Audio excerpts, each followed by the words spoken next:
Hi, Rick Leinecker here. This presentation is my orientation for all of my spring 2010 classes.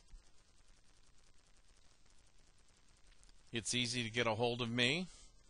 My office is in ADT 107F.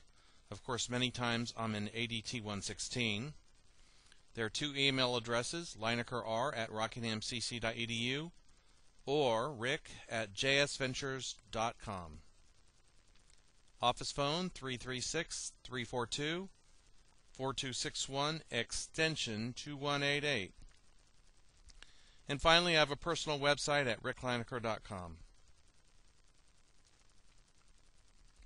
Office hours. On Mondays and Wednesdays, I'm in ADT 116 from 9 to 10. And in ADT 107-F, which is my office, from 10 to 11.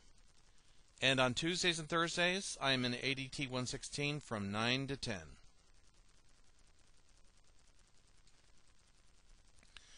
If you are in a regular class, your preparation for that class is very important.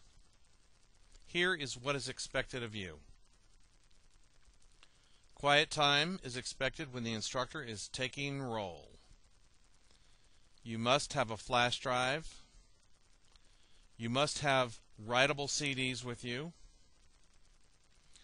Assignments are always turned in at the beginning of class. There should be no unnecessary conversation during class. You must take notes. There can be no eating or drinking during class. If you are in an online class, preparation is also very important. Here are the expectations of online students. You need a computer in good working order. Whether it's at your house or someone else's, you will have to regularly use a computer. You will need the textbook that is specified for your course and possibly some additional material. You can find the textbook in the syllabus, which should be posted on Blackboard. I think the only additional material required is for CIS 115, and that is a DVD which will be in my door ADT 107F by Monday at the latest. I'll try to have it there by Friday afternoon so that you can pick it up over the weekend if you want to. Assignments must be submitted on time. If you are late, you will not get credit. Quizzes must be taken at the appointed time. Now, here's a note of caution. If you wait until the last minute to take a quiz, there is a possibility something will go wrong, such as your internet connection goes down, or your computer crashes. And this is really no excuse. You need to take the quizzes early in case there is some sort of issue. The class blog is for you to communicate your questions and get answers and to help your classmates with things that they are working on. You are expected to post at least 2 substantial blog entries every week. You are expected to respond to 4 blog entries every week. And I will give you feedback on January 17th if your blogs are not up to par. For instance, if you don't hear from me on January 17th, it means your blogs are just fine. So for instance, the following is not an acceptable blog post. I like this class. Well, why is that not acceptable? Because it has nothing to do really with the topic material, and it's really short. It needs to be a substantial post that concerns the material. The following is not an acceptable blog response. Okay. Well, I have no idea what that means. When you respond, you need to either answer someone's question or comment on something that they're doing that possibly you've had the same experience with. So in order to go to the blog, you must go to podcasting.rockinghamcc.edu. There's also a link from the main RCC webpage. If you click on the eagle, then there's a podcasting link. Click on the Leinecker Rick link. Click on the plus symbol to open up your class. And then there's a blog link. For instance, CIS 110-02 Spring 2011 blog. Okay, and then that will bring a login. Initially, your login is your last name plus your first initial. Okay, that's your login name and your login password. For example, Joe Smith will log in with the name Smith J and to have a password of Smith J. I would recommend that you change your password once you log on, although it's optional if you don't want to. Have fun. Okay, so I am going to log on to the blog. And here's the Rockingham Community College webpage. You can see the eagle up here. I'm going to click on that. Now you notice there's a little podcasting icon. Click on that. Okay, let's see. My name is Leinecker Rick. Okay. Now I'm going to go ahead and use this example for the CIS 110-02 class.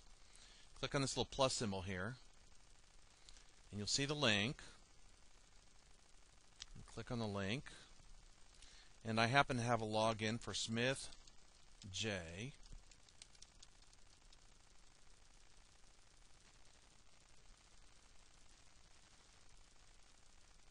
Okay, so there's nothing here except I put a little message here. Now you can click in this editable text field here and say this is not a substantial post because I am just demonstrating. Then you say add an entry. There you go. And there's a respond link so you can respond to any of these. This link here that says click here to change user preferences will allow you to change your password, and you can also create a little avatar. And I am going to ask you to be very respectful of everybody else who's posting on the blog. Just answer the questions if you can. If you can't and you want to, kind of commiserate with them, that's also okay. But just bear in mind you need to be respectful of everybody. Okay, so that covers the blog.